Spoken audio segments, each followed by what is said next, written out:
वंदे मातरम। श्री अरविंद पाठचक्र मातृज्योतिर 24तम वार्षिक उत्सव ता 2/2/2026 तारीख सोमवार दिन श्री अरविंद पूर्णांग शिक्षा केन्द्र दोरड परिसर में अनुष्ठित हो जाइछि। एही वार्षिक उत्सव रे पूर्णांग शिक्षार आवश्यकता शीर्षक आलोचना होइथिला। एथिरे श्री अरविंद पूर्णांग शिक्षा केन्द्र में पढ़ुवा छात्र छात्री मानकर अभिभावक अभिभाविका माने एवं श्री अरविंद पाठचक्र आठगड़ उपखंडर समस्त सभ्य सभ्य माने जोग देइथिले एवं एही कार्यक्रम रे मुख्य वक्ता भावे श्री अरविंद आश्रम डालीजोड़ार विशिष्ट साधक श्री प्रभात कुमार नायक जोग देइथिले। मुख्य अतिथि भाव में श्री मायाधर साहू सत्यजोन आवाहक एवं सम्मानित अतिथि भाव में श्रीमती प्रतिमा नायक आठगड़ ब्लॉक श्री अरविंद पाठचक्र संगठिका जोग देइथिले।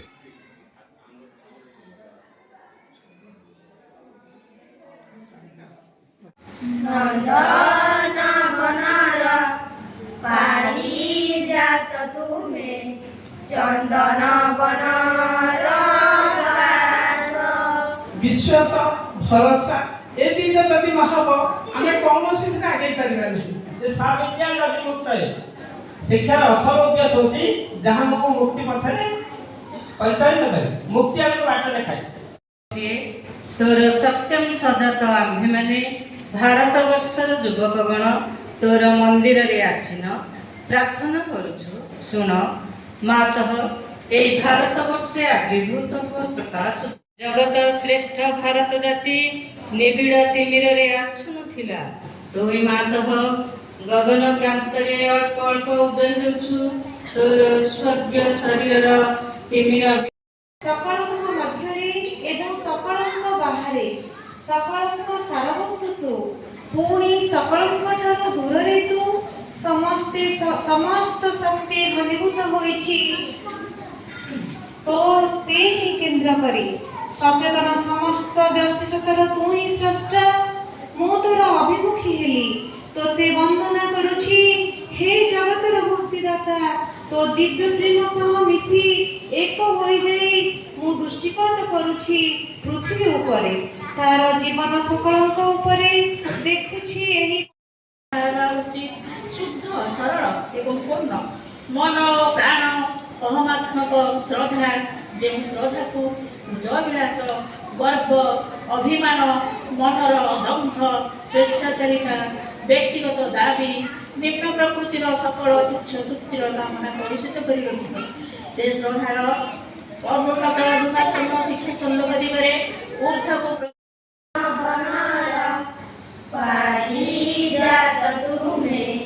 चंदन बनार नंदन बनार पारिजात तुम्हें चंदन बनार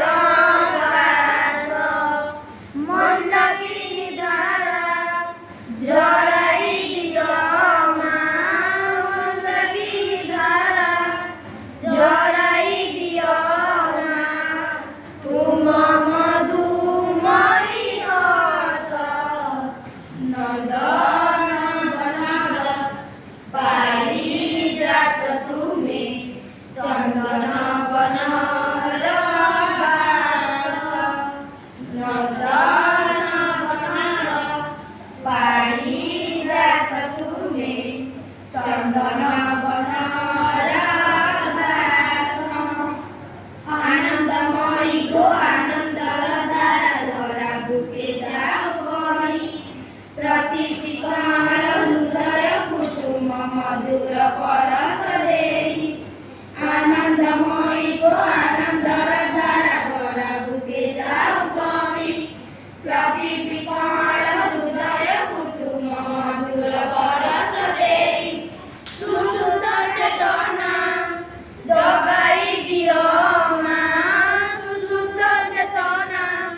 जगाई दियो अतीतर परिनाश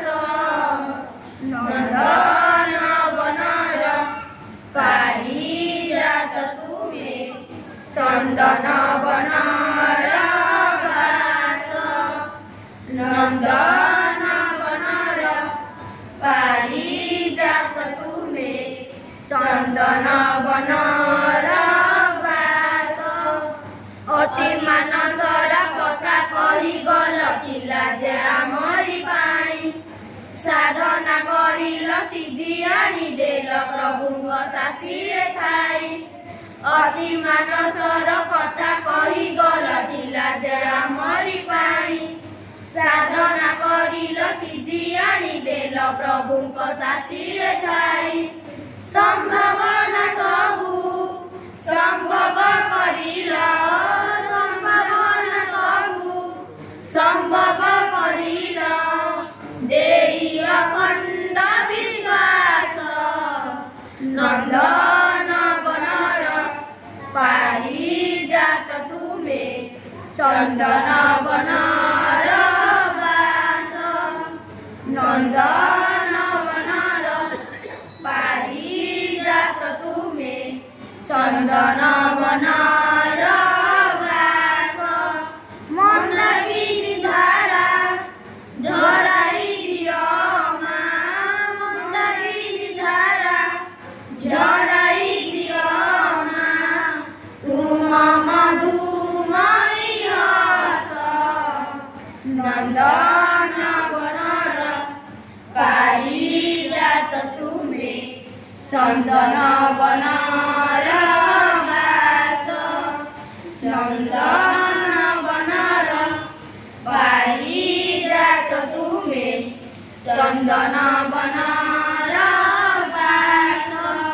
ଚନ୍ଦନ ବନର ବାସ। ଚନ୍ଦନ ବନର ବାସ। ପ୍ରଭୁ ଶ୍ରୀ ଅରବିନ୍ଦ, ପୂଜ୍ୟ ପ୍ରଭାତ ଭାଇ, ମାଧବ ଭାଇ ଏବଂ ଏଠାରେ ଆଜି ପ୍ରଭୁ ଆଉ ମା ଜଗଜ୍ଜନନୀଙ୍କ ଦରବାରରେ ଥିବା ସମସ୍ତ ଦିବ୍ୟାଙ୍ଗମାନଙ୍କୁ ମୋର ଅନ୍ତର ଭରା ପ୍ରଣାମ।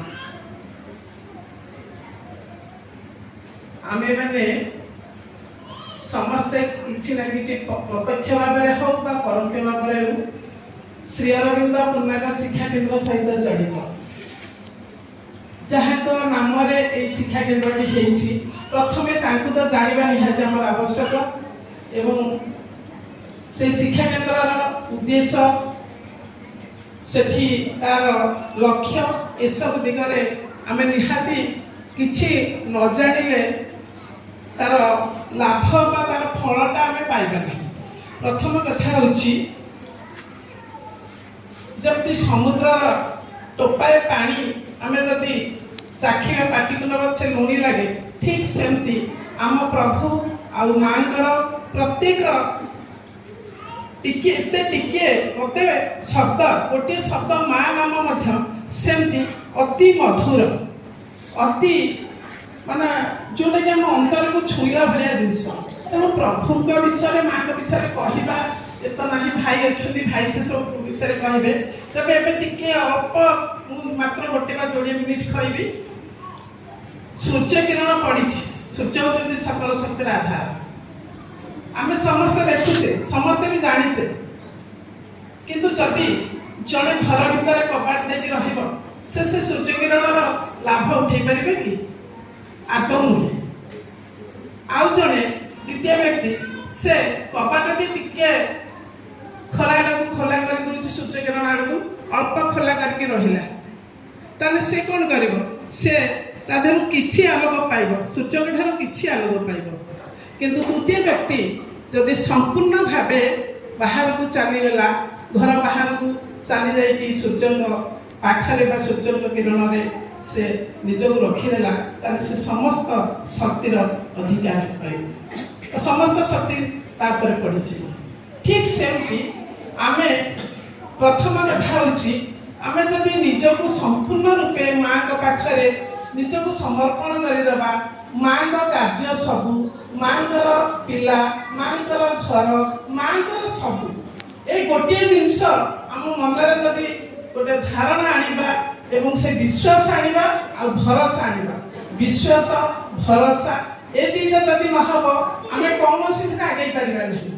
ମନର ସନ୍ଦେହ, ମନର କିନ୍ତୁ ବହୁତ ତଳକୁ ଆମକୁ ନେଇଯିବ। ତେଣୁ ମନେ ରଖନ୍ତୁ, ସବୁବେଳେ ବିଶ୍ୱାସ, ମା ଅଛନ୍ତି, ମା ସବୁବେଳେ କହିଛନ୍ତି ମଦରି ଜଲ ତୀର୍ଥ ଆମେ କେତେ ମାଙ୍କର ସୁନ୍ଦର ସୁନ୍ଦର ବାଣୀ ଅଛି। ଆପଣମାନେ ଯଦି ପଢ଼ିବେ, ଯଦି ପାଠଚକ୍ର ଆସିବେ ଜାଣିବେ। କିନ୍ତୁ ଦୁଃଖର କଥା, ଆମେ ପିଲାଙ୍କୁ ଛାଡ଼ି ଦେଉଛେ, ସ୍କୁଲକୁ ଛାଡ଼ି ଦେଉଛେ, କିନ୍ତୁ ପାଠଚକ୍ର କ'ଣ, ମା କିଏ ସିଏ ରନ୍ଧେ ସେ ସମ୍ପୂର୍ଣ୍ଣ ଏ ବିଷୟରେ ସମ୍ପୂର୍ଣ୍ଣ ଆମେ ଜାଣିନେ।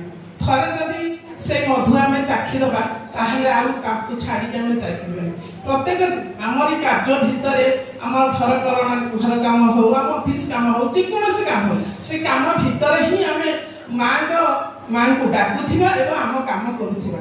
ସେଇ ଦ୍ୟାଟ୍ସ ଏନଫ୍, ସେତିକି ହିଁ ଯଥେଷ୍ଟ। ଆଉ କିଛି କରିବାକୁ ପଡ଼ିବନି। ଖାଲି ଉପାସ ରହି ବା କିଛି ମାନେ ନୀତି ନିୟମ ଭିତରେ, କଠୋର ନୀତି ନିୟମ ଭିତରେ ଯେ ବାନ୍ଧି ହେଇଯିବା ହେଇଗଲେ ମା କୃପା କରିବେ ନା। ମାଙ୍କ କୃପା ରହିଛି, ରହିବ। ଯେମିତି ସୂର୍ଯ୍ୟଙ୍କ କିରଣ ବା ସୂର୍ଯ୍ୟଙ୍କ ଶକ୍ତି ରହିଛି ଚିରନ୍ତନ, ମାଙ୍କ କୃପା ସେଇଭଳି ଆମ ଚାରିପଟେ ରହିଛି।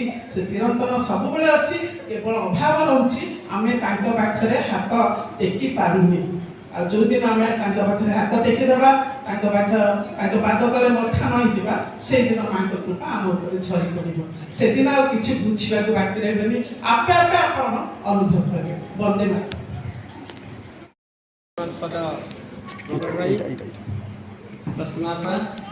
ଉପସ୍ଥିତ ମାତୃ ଭାଇ ଭଉଣୀ, ଆଜି ହେଉଛି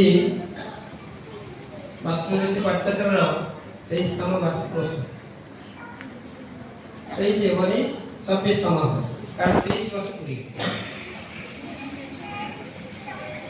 এই পাঠ্যক্রমটি প্রথমে আরম্ভ হয়েছিল দেবপড়া গ্রাম। স্বর্গত রাজকৃষ্ণ পণ্ডা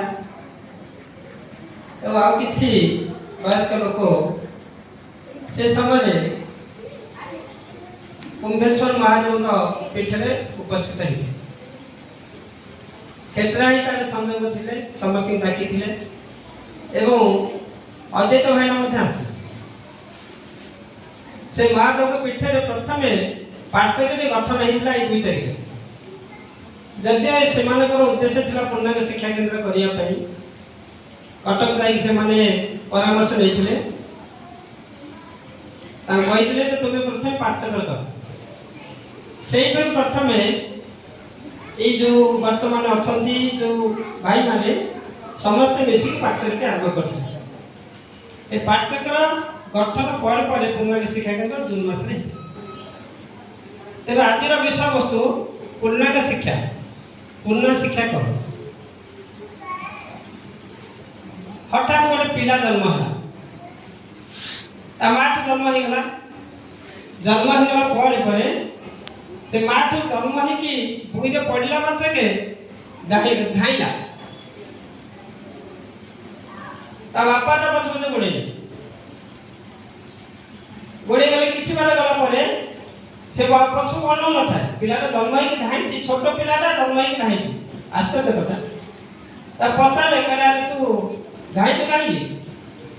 ନା କ'ଣ ମୁଁ ତମର କି? ମୁଁ ତ ତମର ନୁହେଁ,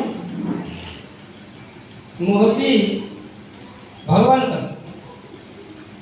ତେଣୁ ଭଗବାନ ମୋତେ ଯାହା ନିର୍ଦ୍ଦେଶ ଦେଇଛନ୍ତି ମୁଁ ସେଇ ଜିନିଷ କରୁଛି। ଏବଂ ଏଇ କଥାଟି ଯେତେବେଳେ ସେ ବାପାଙ୍କୁ ଶୁଣେଇଲେ, ବାପା ଜ୍ଞାନ ପ୍ରାପ୍ତ ହେଲେ। ସେ ଋଷି ଥିଲେ ଶୁକମୁନି, ଆଉ ବାପା ଥିଲେ ବ୍ୟାସ, ଜଣେ ବିଶିଷ୍ଟ ବ୍ୟକ୍ତି ଯିଏକି ମହାଭାରତ ରଚନା କରିଥିଲେ। ସେଇ ଦିନଠୁ ବାପ ପୁଅଙ୍କର ଏ କଥୋପକଥନ ଭାଗବତ ଆରମ୍ଭ ହୋଇଥିଲା, ଯେଉଁ ଭାଗବତକୁ ଆମେ ବର୍ତ୍ତମାନ ପଢ଼ୁଛେ। ଏଇ ହେଉଛି ଭାରତୀୟ ଶିକ୍ଷା, ଯେଉଁଠି ପ୍ରଥମେ ଜନ୍ମ ହଉ ପିଲାଟି କହେ ଯେ ମୁଁ ତମର ନୁହେଁ, ବାପାର ନୁହେଁ, ମାର ନୁହେଁ, ସମାଜର ନୁହେଁ, ମୁଁ ହେଉଛି ଭଗବାନଙ୍କର।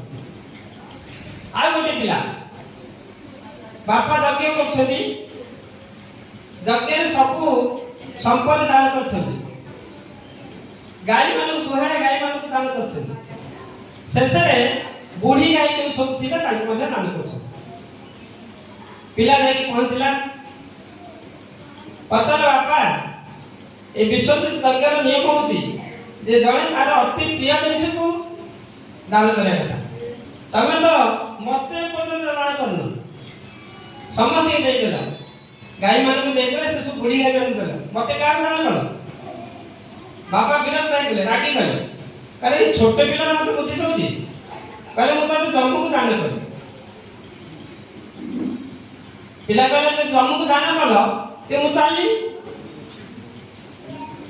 ଯାଇକି ଯମଙ୍କ ପାଖରେ ପହଞ୍ଚିଲା, ଯମଦ୍ୱାରରେ ପହଞ୍ଚିଲା। ଯମ ବସିଛନ୍ତି, ତାଙ୍କର ଆସ୍ଥାନରେ ବସିଛନ୍ତି, ତପସ୍ୟା କଲା, ତପସ୍ୟା କଲା ପରେ ଯମ ଆସିକି ଦେଖାଦେଲେ। ପଚାରିଲେ ଆରେ ତୋତେ କିଏ ଠିକ ହେଲା, ତୋର ତ ସମୟ ହେଇନି। ନା ମୋ ବାପା ଆପଣଙ୍କୁ ଦାନ କରିଛନ୍ତି ଯେ ମୁଁ ପଳେଇ ଆସିଛି। ନା କ'ଣ ବି ଆସିଛୁ? ନା ମୋତେ ମୃତ୍ୟୁର ରହସ୍ୟ ବତା, ଏ ଜଗତର ରହସ୍ୟ ବତା। ତାପରେ ସେ ତାଙ୍କୁ ଜ୍ଞାନ ଦେଲେ, ଯମ ଦେବତା ତାଙ୍କୁ ଜ୍ଞାନ ଦେଲେ। ତାପରେ ସେ ଫେରି ଆସିଲେ। ତେଣୁ ଯମପୁରରୁ ଯାଇକି ଫେରିଲେ ନଚିକେତା ସେ ଯେଉଁ ଜ୍ଞାନରେ ଯେଉଁ ଶିକ୍ଷାରେ ଆସିକି ବାପାଙ୍କ ପାଖରେ ପୁଣି ପୃଥିବୀକି ଫେରିଲେ। ପୂର୍ଣ୍ଣାଙ୍ଗ ଶିକ୍ଷା ହେଉଛି ସେଇଆ ଯେ ଭଗବାନଙ୍କୁ ପ୍ରାପ୍ତ କରିବା, ଭଗବାନଙ୍କୁ ନେଇକି ଆମେ ପୃଥିବୀରେ ଅବତରଣ କରିବା। ମନ ପ୍ରାଣ ଶରୀରରେ ଆତ୍ମାରେ ଭଗବାନଙ୍କୁ ଉପଲବ୍ଧି କରିବା, ପୁଣି ଭଗବାନଙ୍କୁ ଏଇ ପୃଥିବୀରେ ଅବତରଣ କରିକି ସେ ଭଗବାନଙ୍କ ଶକ୍ତି ଦ୍ୱାରା ପୃଥିବୀକୁ ରୂପାନ୍ତରିତ କରିବା। ଆମର ପିଲାଟିଏ ଯେତେବେଳେ ଶିକ୍ଷା କେନ୍ଦ୍ରକୁ ଆସେ ଆମେ ଅନେକ ସମୟରେ ବ୍ୟତିବ୍ୟସ୍ତ ହୁଏ ଯେ ପିଲାଟା ଆମ କଥା ମାନୁନି, ଆମ କଥା ଅନୁସାରେ ଚାଲୁନି। କାରଣ ସେ ଆମେ ଭାବିଲେ ଯେ ମୁଁ ତାକୁ ଜନ୍ମ ଦେଇଛି, ମୁଁ ପାଠ ପଢ଼ୁଛି, ମୋ ଭଲ କରିବି। କିନ୍ତୁ ପିଲାଟା ପ୍ରକୃତରେ ଆମେ ଭଲ କରିବା ପାଇଁ ଆସିନି। ତାର ଶିକ୍ଷା ଆମେ ଏଇଠୁ ଆରମ୍ଭ ହେଇନି, ତା ଶିକ୍ଷା ବହୁତ ପୂର୍ବରୁ ଆରମ୍ଭ ହେଇଛି। ପୂର୍ବ ଜନ୍ମରେ ହେଇଥିଲା, ଯୋଉଠୁ ଶିକ୍ଷା ସରିଥିଲା ସେଇ ଶିକ୍ଷା ନେଇକି ତାର ପରବର୍ତ୍ତୀ ଶିକ୍ଷା ପାଇଁ ସେ ମାତୃଗର୍ଭରେ ଯେତେବେଳେ ଅବସ୍ଥାନ କଲା, ସେ ଅବସ୍ଥାନ କାଳରେ ତାର ଶିକ୍ଷା ଆରମ୍ଭ ହେଲା।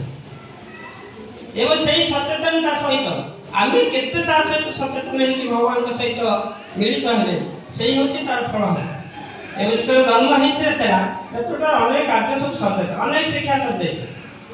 ଅଭିମନ୍ୟୁକୁ ଜାଣିଥିବେ, ମା ଗର୍ଭରୁ ଚକ୍ରବ୍ୟୁହ କଥା ଶୁଣିଥିବେ।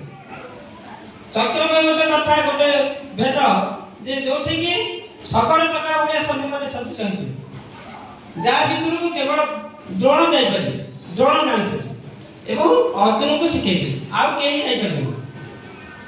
ଅର୍ଜୁନଙ୍କ ତାଙ୍କ ସ୍ତ୍ରୀ ସୁଭଦ୍ରା ଯେତେବେଳେ ଅଭିମନ୍ୟୁକୁ ଗର୍ଭରେ ଧରିଥିଲେ ଏ ଚକ୍ରବ୍ୟୁହ କଥା କହୁଥିଲେ।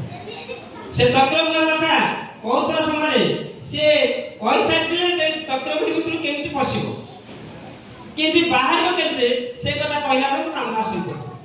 ତେଣୁ ଅଭିମନ୍ୟୁ ଚକ୍ରବ୍ୟୁହ ଭିତରେ ପଶିଗଲା, ଫେରି ପାରିଲା। ତେଣୁ ଆମେ ଯେଉଁ ଭାବୁଛେ ଯେ ଆମ ପାଖରେ ଯେଉଁ କୋମଳବତୀ ଶିଶୁମାନେ ଅଛନ୍ତି ସେମାନେ ଆମେ କିଛି ପଢ଼େଇ ଦେବା, କିଛି ଜ୍ଞାନ ଦେଇଦେବା, ସେଇଟା ହେଉଛି ସମ୍ପୂର୍ଣ୍ଣ ଭୁଲ। ଯାହା ଶ୍ରୀରାମ ପ୍ରଥମେ କହିଛନ୍ତି ଯେ ନଥିଙ୍ଗ କ୍ୟାନ୍ ବି ଟଟ୍, କିଛି ଶିକ୍ଷା ଦେଇଯିବ ପାରିବନି, କିଛି ବି ଆମେ ପିଲାଙ୍କୁ ଶିକ୍ଷା ଦେଇପାରିବନି। ତ କ'ଣ କରିବା? ଶିକ୍ଷା ହେଉଛି ଏଇଆ ଯେ education should be from near to far.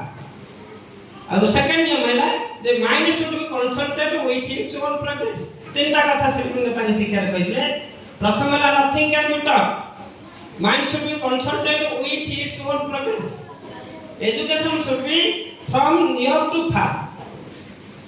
ପ୍ରଥମେ ଶିକ୍ଷା କିଛି ଦିଆଯିବନି। ଦ୍ୱିତୀୟ ହେଲା ପିଲାର ମନକୁ ନେଇକି ଆମେ କନସଲ୍ଟ କରିବା ଯେ ସେ କିଛି ପଢ଼ିବାକୁ ଚାହୁଁଛି ନା ନାହିଁ। ଏବଂ ତୃତୀୟ କଥା ହେଲା ଯେଉଁ ଶିକ୍ଷା ଦେବା ଆମେ ତାକୁ ପାଖ ଲୋକଠୁ, ପାଖ ଜିନିଷରୁ ଦୂର ସ୍ଥାନକୁ ନେବା। ପିଲା ଜାଣିନି ତା ବାପାଙ୍କ ନାଁ କ'ଣ, କିନ୍ତୁ ଆମେ ତାକୁ ଇତିହାସରେ ପଢ଼ୁଛେ আকবরଙ୍କ ଜେଜେବାପା କିଏ, আকবରଙ୍କ ବାପା ହୁମାୟୁନ ବାପାର ଏ କଥା ସେ ଜାଣିଛି, କିନ୍ତୁ ନିଜ ବାପାଙ୍କ ବାପା ତା ବାପା ଆମେ ଜାଣିପାରୁନୁ, ପିଲାଙ୍କୁ ଜଣେଇନି। ମାର ମା ତା ମା କିଏ ଆମେ ତାକୁ ଜଣେଇନି। ତେଣୁ এই ଶିକ୍ଷାଟା ପ୍ରଥମେ ଆରମ୍ଭ ହେବ ନିୟର ଟୁ ଫାର୍। ପ୍ରଥମେ ନିଜ ଭିତରୁ, ନିଜ ପରିବେଶ ଭିତରୁ, ନିଜ ପାଖରେ ଥିବା ବ୍ୟକ୍ତିମାନଙ୍କ ଭିତରୁ ଦୂରକୁ ଯିବ। ଏବେ ଆମେ ଜାଣିଥିବା ଯେ ଏଇ ଯେଉଁ ଶିକ୍ଷା, এই ଶିକ୍ଷା ଗୋଟେ ଆହ୍ୱାନ। ଯେତେବେଳେ ପୃଥିବୀରେ ଗୋଟେ ପରିବର୍ତ୍ତନ ଆସେ ସେ ଶିକ୍ଷା ମାଧ୍ୟମରେ ଆସେ ଏବଂ ସେଇ ଶିକ୍ଷା ପାଇଁ ଯେଉଁମାନେ ଜନ୍ମ ହୁଅନ୍ତି ତାକୁ ପଢ଼ିବା ପାଇଁ ଗୋଟେ ପ୍ରୋସେସ୍ ଆରମ୍ଭ ହୁଏ, ଗୋଟେ ପଦ୍ଧତି ଆରମ୍ଭ ହୁଏ। ବର୍ତ୍ତମାନର ଅତିମାନସ ଶକ୍ତି ଅବତରଣ ପରେ ପରେ ପୃଥିବୀରେ ଗୋଟେ ଆହ୍ୱାନ ଆସିଛି, ଯାହାକି ଏବେ ସରକାର ନୂତନ ଶିକ୍ଷାନୀତି 2020 ଭାବରେ ଭାରତରେ ପ୍ରଚଳନ କରୁଛନ୍ତି। ଖାଲି ଭାରତ ନୁହେଁ, ଏହା ସମଗ୍ର ପୃଥିବୀ ଗ୍ରହଣ କରିବ। এই ଶିକ୍ଷା ଯେଉଁ ସରକାରୀ ସ୍କୁଲମାନେ ଆମେ ଯାଇକି ଦେଖୁଥିବା ଯେ ଏଥିରେ 5ଟି ତତ୍ତ୍ୱ କଥା କୁହାଯାଇଛି, 5ଟି କୋଷ। ଗୋଟେ ହେଲା ଅନ୍ନମୟ କୋଷର ବିକାଶ, ପ୍ରାଣମୟ କୋଷର ବିକାଶ, ମନୋମୟ କୋଷର ବିକାଶ, ଆନନ୍ଦମୟ କୋଷ, ବିଜ୍ଞାନମୟ କୋଷ ଆଉ ଆନନ୍ଦମୟ କୋଷ। पंचकोशर विकास हो शरीर विकास हम प्राण विकास हम मन विकास हम चैत्य सतर विकास हम एवं सर्वशेष भगवान सहित मिलित यही कथा साधारण शिक्षा भी बर्तमान प्रयोग कराई न्यू एजुकेशन पॉलिसी 2020 मसीह शिक्षानीति होती तेणु आम जानते रहूँ समझते थाइचे प्रथम कथा था वेदर जे सा विद्या विमुक्त शिक्षार असल उद्देश्य होची जहाँ मुक्ति पथरे परिचालित करे मुक्ति आड़ बाट देखाए से कथा करने आम शिक्षा पाचे यही कथा को सारा पृथ्वी बर्तमान ग्रहण कर सारा भारत ग्रहण कर बड़े सुखर कथा आम भावुवा जे आम जो सब शिशु पिला छोट पिला जो सब शिक्षा चाहती जो कार्यक्रम कर अपा मैंने चित्र करवा रंग करवा ये सब माध्यम कहीं दिखाई कहीं अ पढ़ाऊनी पढ़िका पढ़ाऊनी ये कथा सरकारी स्कूल बाध्य पिला बर्तमान पढ़ाई जोर जबरदस्ती पढ़ाई मन गोटे अपराध हो गोटे बस्तानी बोझ देवा गोटे अपराध दंडनीय आपको सेंट्रल स्कूल मैंने प्रयोग कराला मुझे देखी गोटे सेंट्रल स्कूल में माध्यमिक पढ़ी जाइए पढ़ा किसी ना पिला रंग करवा भी दौरान पिला विभिन्न आक्टिविटी सरकार केंद्र सरकार ग्रहण कराई राज्य सरकार किसी मात्रा बर्तमान ग्रहण करने बाध्य से कथा आम पूर्णिमा शिक्षा केन्द्र बर्तमान आरंभ कर एक कथा प्रथम आम देखीचु जहाँ शीतलिंग कही आपको आम बर्तमान प्रयोग यही प्रयोग को अन्य सब अनुष्ठान समग्र शिक्षा अनुष्ठान मान समझे ग्रहण कर ये वक्तव्य शेष कर सुंदर मंदिरटिए अंतर जाली प्रदीपटिए तुम चरण रे करिछि प्रयास गढ़िबाकु गोटे सुंदर मंदिरटिए जेउठी फूल फुटिब सौंदर्यमय होइब जेउठी फूल फुटिब सौंदर्यमय होइब सेमिति बगीचाटिए अंतरे जाली प्रदीपटिए तुम चरण रे करिछि प्रयास गढ़िबाकु गोटे सुंदर मंदिरटिए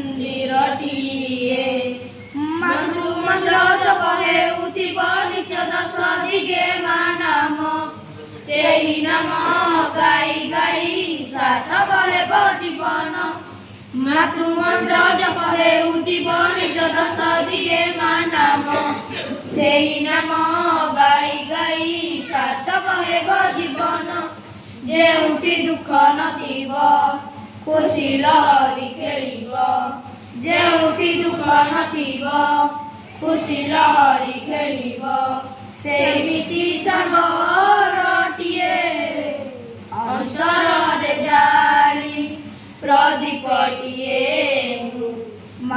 तुम चरण रे करिछि प्रयास गढ़िबाकु गोटे सुंदर मंदिरटिए दिव्य चेतना पाइबा पाई कि व्याकुल एई प्राण करिबाकु अछि अनेक बोली पाइछि एई जीवन जेउठी काम क्रोध नथिब जेउठी हिंसा नथिब जेउठी क्रोध नथिब जेउठी हिंसा नथिब सेमिति नमूनाटिए अंतरे जाली प्रदीपटिए